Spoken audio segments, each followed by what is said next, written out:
for all of us. It's about predicting where the consumer is going and getting half of it right. One of the things we want to do is create ads that don't suck. Embracing change creates great possibility. I'm Alan Hart, and this is Marketing Today. Today on the show, Marketing Today goes on the road. We were recently at the CMO Club 2018 Spring Innovation and Inspiration Summit, which was hosted April 18th and 19th at the Ritz-Carlton in Marina del Rey, California. CMO Club Summit events are action-packed two-day event with lots of peer learning and conversations, breakouts, main stage sessions, all in a non-selling environment with CMOs and heads of marketing.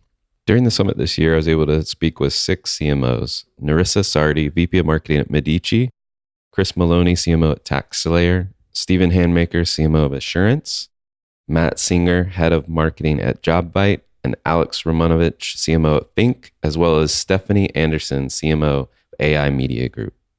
What you'll hear today on the show is their compilation of insights from the summit, key challenges CMOs are facing, best advice they've received in their careers, where they go to for information, as well as some fun with one thing they love and one thing they hate. I hope you enjoy the show today, and thanks very much for listening. Okay, so why don't you just introduce yourself? Okay, hi. I'm Narissa Sardi out of Austin, Texas. I work for a company called Medici Healthcare Tech.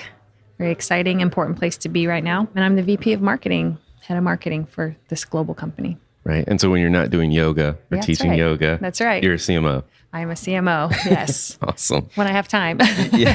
to teach yoga. So what do you think one of the top challenges for CMOs is today? I mean, there are so many, but I think one of the biggest ones is just keeping up with everything that's changing and evolving and making sure that you're aware and understanding all the new channels and the ways that you need to be able to reach, your customers. I think that's the hardest piece. And then as a Gen Xer, it's even harder to keep up with technologies. Like I still am trying to figure out Snapchat, for example, but usually I try to make sure I'm using, the technology and the channels that everybody else is using so I can figure out and understand how it works. I'm still trying to figure out Snapchat too. I'm hoping my 10-year-old daughter will help me figure that out. Right? I mean, the best thing I've found for it is it's a great way to tell my kids it's time for dinner. So at least I'm using it. Right. Well, we're here at the CMO Club Summit in Marina del Rey. What's one key insight that you've had from the summit? There are a lot, but I think for me, it's really been, and more of it's a reminder. But I think for me, the biggest insight is to remember and he was just talking about swinging for the fences, right? Is remember that you don't always have to ask for permission, right? And you really need to think big and broad and don't feel like you have to go ask first before you execute on something, that you're not necessarily going to be able to tell until the end of your programs or campaigns that there's an outcome for. So I think that's really important. And so kind of switching gears a little bit, but has there been a piece of advice you've gotten in your career? Best piece of advice you've gotten? Yeah, and it's really simple. The best piece of advice I ever got was from a boss, and he wasn't necessarily my favorite boss, but I'll never forget he said, don't be afraid to ask the question. So then it gets back to the advice we're getting at CMO Club, which is, what's the worst they're going to say, right? If you ask for something that you need or you don't understand something or you're curious. So don't be afraid to ask. So I am sure I'm like this precocious, marketer because I just constantly curious and asking questions. And so, but what's the worst that can happen? Right. They say no, that's it. Be fearless. Yeah. Yeah. Well, what's one of the best sources of information you go to today? That's really interesting because I'm certainly a content consumer. Actually, I love Twitter, because I am so busy and trying to get to yoga and raise 2 kids and be, working at early stage startup. So Twitter is amazing. It's kind of like the tip of the iceberg. So it's a great place to start and kind of in little hors d'oeuvre sized pieces, kind of figure out what's going on in the world. But then you have to go in and dig deeper for stuff. So interestingly, still news and publications and things that I haven't read a book in years because I don't have time, but, like fiction. Right. But I certainly, read a lot of news and very curious about, the world and other industries in particular. Is there any Twitter accounts that you like better than others? Just curious. Yeah, that's a great question. Honestly, I love because I started out in design, right? Industrial design and product design. So I actually love the design Twitter handles and architecture and travel. But I can't say there's one that I'm like, oh, this is my favorite. But there's a lot of art that's mixed in with the news, right? That keeps me inspired and That's and, awesome. and dreaming. We've been having fun, but let's have one more fun question. Yes. One thing you love and one thing you hate. Yes. The one thing I love about what I do is always different. It allows me to be that curious self that I am. And it's going to sound weird, but I'm actually really good at what I do. And I love that I get to do what I love and be good at what I do.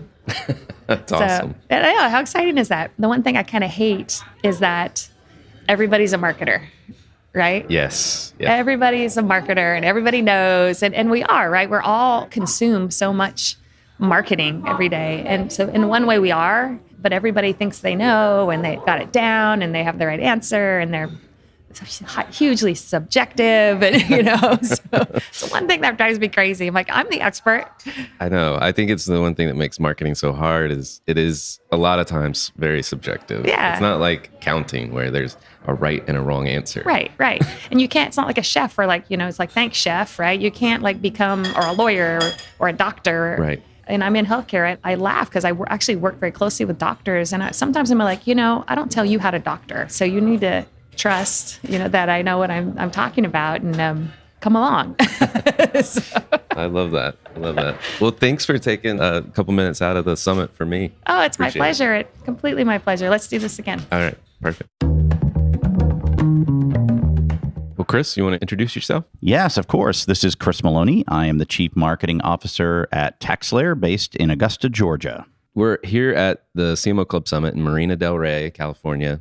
What do you think is one of the top challenges CMOs are facing today? I think the number one challenge, and I've heard it in a few sessions, is that you have a lot of marketing that's very measurable, search marketing and digital marketing, where you can get really precise about customer acquisition metrics and what's working and what's not working. And then when you try to apply that same philosophy, or your CEO does, which is very common, to traditional marketing, TV, radio, print, you can't do it. And so you start to lose faith in the ability to invest in your brand, but that brand investment is important. So it's a delicate balance. It's a dance between measurable and not measurable. And how do you decide when to roll the dice and bet your money on investing in brand, even though you can't measure it as well as other things? I think that's where we are in terms of the divergence of marketing right now. That's true. I've heard a lot of people talking about that. Any key insight you've taken away from the summit so far? So John Costello, who was Chief Marketing Officer at Dunkin' for a number of years, he said something that really kind of blew me away. He said, in the first 20 years of his career, he acquired very specific marketing skills, talent, and understanding of the details. And over the last 10 to 20 years, he said it's all about simplification. How do you take these really deep insights and ultimately simplify it for the broader audience inside your organization so that they can carry out the brand mission? And that was really impactful to me, because I think sometimes as marketers, we get into the weeds, and he reminded us that to be a true leader, you have to back up and think about your mission and your purpose and making sure everybody understands that and repeat it as often as you have to. So I thought that was brilliant. I think that's really good advice too. Best piece of advice you've ever received, maybe in your career? Sure. So I worked for a CEO named Mark Shipley, and this is when I was running customer loyalty programs for about 100 different companies. And I recall him saying to me one day, "You will be judged by the last person you hire. So hire good people." And from that moment forward, I've put an incredible premium on hiring top talent, being rigorous in my interviews, and literally thinking to myself, if I had to be judged in what I'm doing based on the last person I hired, how would I feel about it? And that has changed my outlook on talent and hiring and talent development since that day. And I think it's been very impactful to me. That's great. What's a good source of information, or your best source you go to? Well, we're all sort of information junkies, and we probably all have 100 websites that we go to. I would say that, you have your specific industry publishers that you follow because they're talking about your specific information. I mean, this is true. I mean, Pete did not prompt me to say this. The most insightful week of my year is the CMO Club Summit, just talking to people who have the same challenges, and everybody opens up. So the summit is number one. I would say after that, I think, Adweek, I've read some stuff that was really compelling in terms of brand mission and purpose that helped me to reframe the conversation. And that's probably the one I read most frequently. Okay. And so a little fun here at the end. One thing you love and one thing you hate. You can go in any direction. And this is cable, so you can literally go in any direction. Well, I'm a huge rock and roll fan. I think, as everybody knows, I talk about it too much here at the summit, and I love music, and we had some incredible, brilliant rock and roll musicians last night. And I think when you think about rock and roll, you think about where you heard the song and what you were doing and the emotions and the moment in time that music captures. And I think as marketers, the thing I love is when marketing captures that same level of emotion, whether it's through music or through entertainment. And Pete brings that together so well here at the summit. And I think that's the thing I love most about marketing. The thing I hate. Yeah. What do I hate? You know what I hate is I hate the fact that senior leaders say, create something viral. Let's create a viral sensation. I have a couple of executives who told me that over the last 10 years and said, what we really need is something really viral. Go create it. And that's like, creating a rainbow or a unicorn. Right. Like, it's hard to do. You can do great content and hope that something cool happens, but creating a viral sensation is hard to do. And the assumption that we as marketers have some magic potion that creates viral videos is just not true. So I hate that. So maybe we can X that word out from our vocabulary. We'll take it out of our vocabulary. Love it. Thank you so much, Chris. And another thing I love is this place that you and I went to in Atlanta, Georgia, called Johnny's Hideaway. That's true. It captures music and a moment in time. The place hasn't had an update of any kind in 30 years, and you and I went in there and just watched it. It was like a flashback in time. It really was like stepping back into the 80s/90s. Yeah. It was a lot of fun. We were on a movie set. We had our 15 minutes of fame, and now we're back to reality. But thanks, Alan. Thank you, Chris. Stephen, welcome. Thank you. You want to introduce yourself? Sure. Stephen Handmaker. I'm the Chief Marketing Officer with Assurance. Great. So we're here at the CMO Club Summit in Marina del Rey, California. What do you think the top challenge for CMOs are today? Well, the subject that's come up quite a bit here, and I say it resonated with me, has been the area of focus. And that in a crazy way, there's so much wonderful, be it technology, opportunity. There's so much information being thrown at that marketing leaders today. It's hard to simply rein it in and focus on the one or two key areas that are going to make the biggest impact for you. The age-old riddle of do a little bit of everything or and fail maybe at a bunch of it, or do a couple things and do it really well. And I would say that really resonates for me. All right. I know I can't remember who said this, but they were talking about setting aside, say, 20% of your time to try to reflect. Exactly. And that's what's so needed. And of course, like all marketing leaders, we wrestle with the area of spending amount of time doing, spending amount of time leading, spending amount of time managing other folks. But that area of reflection is so key. Is there a key insight that stands out from the summit so far? Well, early on, and it was killing me that I didn't write down who said it, but somebody used the phrase a thank you economy. And I suppose that's really been something that I've been thinking about as these sessions have gone on, asking that question that are our customers, who we thank in many unique and creative ways, are we thanking them in ways that invest them in our success? And I think there are unique ways to do that so that they not only want to champion you, but stay with you, feel encouraged by your success. I think I can, just sitting here, think of a number of ways that we're missing that boat, that we can do a better job. I'm anxious to get to that when I get back. Good. So what's the best piece of advice you've ever received, do you think? When it comes to advice, I typically assume Bruce Springsteen is talking to me in terms of advice. And, I knew that was coming. Did you? I kind of knew Bruce was going to make it into this interview. Bruce always makes it into an interview. I have written down, so here's the thing, I've written down at my desk my favorite Springsteen quote, and it's not from a song, but it's actually from something that he sort of famously used to say in concerts before he would play Born to Run, and that was that nobody wins unless everybody wins. And in terms of advice, I think that is something of a bit of mantra that I do follow. I like that idea that you need a collective. You need a collective. You need everybody to have that win, and whether that's a win-win from a client standpoint, a win-win from a business standpoint, from a team standpoint, that's certainly the big thing. But I will throw this in.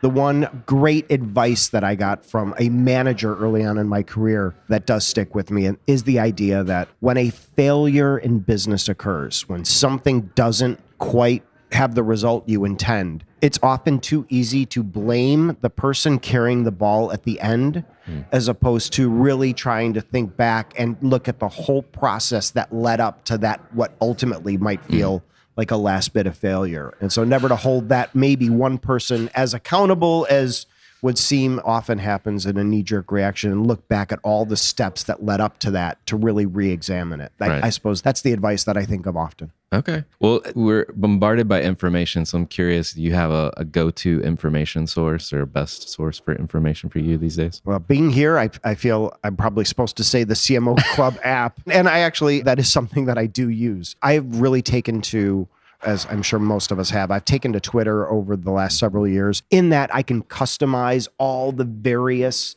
thought leaders and people that I do follow and have a way of synthesizing that bit of information. But more often than not, lately, in terms of where do I go for information, I can't go to more written information. I have enough of it. So I am relying on my peer group. I find more benefit now to the dinners and the social interactions that I have in years. And maybe it's just because I'm such a wash in the rest of it, Right. that I really value the peer group. Sounds great. So one fun question here. One thing you love, one thing you hate. Well, I won't give you my Springsteen here, but here's what I do love. I still feel the greatest revolution of my entire lifetime is the notion of digital music. I'm somebody who cannot believe in my wildest dreams that digital music, like my entire album collection, fits in my pocket. I think that's just genius, and it carries me, provides inspiration for me. But the other thing that I hate lack of enthusiasm. I like that. Yeah. I kind of believe anything you do and you do successfully, whatever the project, whatever the task, that you need to have some energy and approach it. And there are those folks perhaps that you run into that always wane into something without enthusiasm. And it's frustrating to me. It can suck the life It out does. of an organization. It really, too. really does. And, why be there? Go do something else. Right. Anything else. If you can't be enthusiastic, you really should find something that would make you enthusiastic and go do that, please. Right. Well, thank you so much, Stephen. All right, buddy. My name's Matt Singer. I'm the head of marketing at JobVite. We're a recruiting software platform. Great. And we've been talking about challenges at the summit here. What's one of the top challenges for CMOs today in your mind? I think that, staying connected to the customers is a big one, especially on the business to business side, because we've got so many folks trying to get the attention of the customers, from customer support and product, executives, finance. And I think we tend to kind of get into that mode of short-term tactical execution, and some of the long-term pieces of the business that get overlooked are, numerous, but I think customers is one of the biggest ones for us. That's great. We've been at the summit for a couple of days now. What's one key insight you're taking away? There's been so many. It's been a great event. I think the biggest one for me is around the product piece of things, and that reinforcement that marketing needs to sort of reassert itself within the product development cycles. It's one of the 4 Ps of marketing, but it's not really in our wheelhouse the way it was, 15 or 20 years ago, at least on the B2B side. So that's kind of a resolution for me going back, because I think it's something we struggle with as an organization. I'm hoping to bring that back and make that a focus for myself and my team in the coming months. That's great. Any piece of advice you've gotten, or best piece of advice you've gotten in your career? Anything stand out? I think, one of the big ones, and people have spoken about it here, which is just, staying the course, really believing in the purpose and mission that you're on at an organization. So when you come in, not just in work, but in life, but, as it relates to our work as CMOs, is coming in there, understanding what the mission of the organization is and how marketing is going to align with that. And then sticking to that, not letting the short-term execution and sort of the margins and hitting the quarter get in the way of that long-term vision. And there's so much information coming at us today. What's your go-to source for information? Yeah, on a tactical level, I think it's things like the places. So from a digital perspective, it's where my buyers spend their time. So understanding, for us, for example, it's recruiters and HR professionals. So knowing where they hang out online and understanding the content that interests them and trying to engage in that process. Offline, I'm a huge reader. I'm a big believer, readers are leaders, and these numbers you see in terms of what an individual contributor reads in a year versus an executive, the numbers are pretty staggering. So I'm a big believer in offline reading. And then the customers, which was kind of something that we talked about earlier, and just really staying close to your customers, because they're the best source of information as a business, I think, to understand what you're doing well, where to double down, and where you need to course correct. I love it. So one fun question here. One thing you love and one thing you hate. You can do it Go anywhere you want with that one. Wow. Okay. I love authenticity. I don't have really strong political views, and so I'm not one to tend to, bias a person based on what they believe. But meeting people where you really feel that authenticity and know that they have a position and they're passionate about it and they truly believe in it, when that authenticity comes through, it's rare and amazing. And man, things I hate, I don't know. I mean, it's like texting while driving and people that talk on the phone during lunch and other sort of weird pet peeves. But I mean, I guess a bigger thing would be the opposite of that, which is just inauthenticity. And as you get into bigger and bigger leadership positions, you have to be worried about what people's motivations are in the relationships that you're forming. So I think that would be one that in recent years has become a bigger concern and peeve for me. So, Well, thank you so much. Alex, why don't you introduce yourself? Alan, thank you. Alex Romanovich. I'm a chief marketing officer of a company called Think Health, which is a Japanese digital health company we're trying to bring to the United States. And I also own an agency called Social to Be for the past 11 years, and I've been a proud member of the CMO Club for about the same time. You have the first dinner invite. Is that yes, right? I recently faxed Pete Kranick, the founder of the club, the one of the first invites from 2007. Yes, it was a very memorable dinner. I love it. I love it. So we've been talking about a lot of challenges around here. What do you think is one of the top CMO challenges today? It's a very interesting question. I think one of the top challenges for the CMOs today continues to be the ability to comprehend all of the different technologies and really apply all of them to the multitude of responsibilities that CMOs have today. I think that challenge continues to persist until CMOs perhaps have the budget or have the courage to hire more technical resources and to negotiate with their technical counterparts and the stakeholders their responsibilities for leadership within technology discipline. Yep. I would definitely agree. What's one key insight you're taking away from the summit this year? Well, I think the club continues to grow very nicely. You see new faces on a regular basis. I think one of the key insights here is that peer communications is extremely important. I think that's how we learn from each other. Number one. And number two, I'm just amazed at how much diversity we have now, not just in terms of technologies and in terms of responsibilities, but also in terms of what CMOs are doing, how they're leveraging different channels and different ways that they can promote their brand and engage with their audiences and so forth. So I think the one key insight is to continue to explore, is to continue to communicate, to drive the passion, and to be as diverse as possible. I like it. What's maybe the best piece of advice you've gotten in your career? I'll be honest with you, with all the complexities that we have today facing CMOs, the best piece of advice I've received a long time ago is to simplify. Try to simplify, try to make it very succinct. Try to say it in the New York minute. And I'm from New York, and if you catch somebody in the elevator, half a minute to 1 minute, you have to really simplify a message so the brand message is very clear to your audience and to your partners.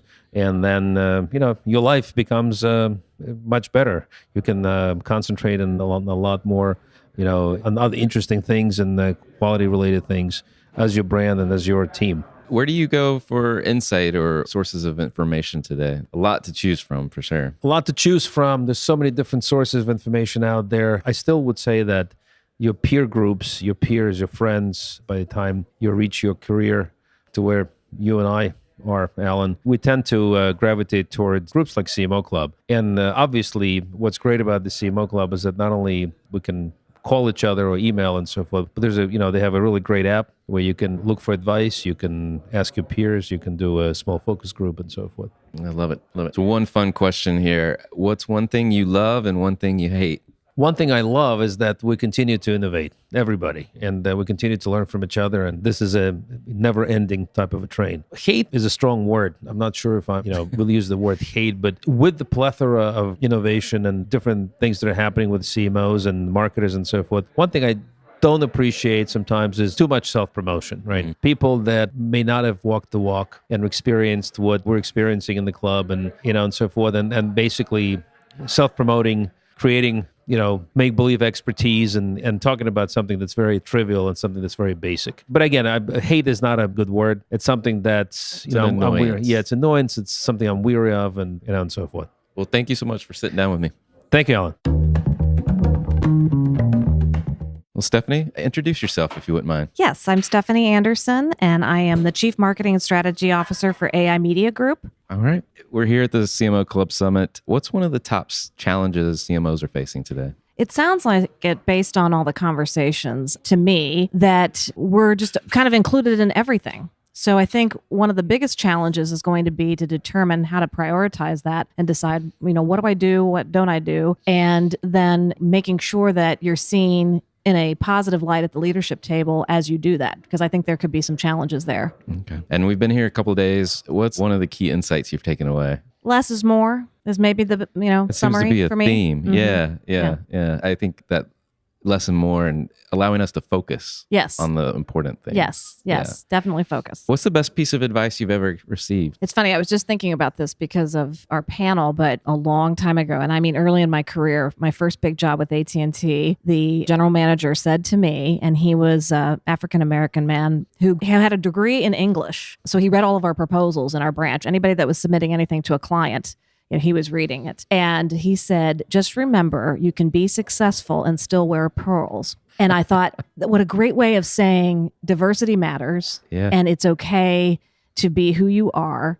And you don't have to change into the people you see around you. That's So I thought it was great. fantastic Yeah. advice. Yeah. What's the best source of information you go to today? There's so much out there. Yeah, it's hard. I mean, obviously I do use the CMO Club app, which I will just say I would encourage everyone to do. I think that there's some powerful online tools, but I actually am a age-old Wall Street Journal reader, cover to cover on the train, and I have the time to do that, and I just like it. For me, visually, it's easier to kind of consume a lot of information in a short amount of time. I can look at companies we're working with and seeing, if they're on the left-hand rail of the Wall Street Journal, it may not be good. Right. Yeah. It may not be good news, so you need to know these things. So that's how I keep informed. No, that's one of my go-tos as well. And so one fun thing here, what's one thing you love and one thing you hate or dislike strongly? Well, should you say family? That's an obvious one. But Well, yeah. me personally, I love music. I'm a piano player, singer, whatever, songwriter in secret. You playing the lounge club, the lounge circuit? I'll be doing the lounge later. And hate. I hate complaining. People that complain, that are negative. I am such, borderline Pollyanna, half full kind of person, always looking at the bright side. We were talking at the lunch about how someone said they were afraid to go on driving around the Amalfi Coast because they were afraid that they were going to wreck and die. And I said, yeah, but what a great way to go. If you're going to go, what a story that is. Well, I drove off the cliff in Italy. I love that. Well, thank you so much for sitting down and spending a little time. You're welcome. Thank you for asking.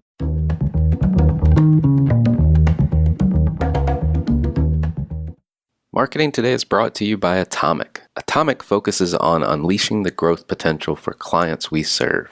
Atomic is a strategic consultancy specializing in business, marketing, brand, and innovation. Our singular goal is to help you accelerate your efforts with the right mix of expertise, analysis, and creativity. Check us out at atomic.com. ATOMCK.com. Hi, it's Alan again. Marketing Today was created and produced by me, with writing and editing by Kevin Greeley, social media support by Megan Woods, art and graphic design by Sarah Dell. If you're new to Marketing Today, please feel free to write us a review on iTunes or your favorite listening platform. Don't forget to subscribe and tell your friends and colleagues about the show. I love to hear from listeners, and you can contact me at marketingtodaypodcast.com. There you'll also find complete show notes with links to anything we talk about on any episode. You can also search our archives. I'm Alan Hart, and this is Marketing Today.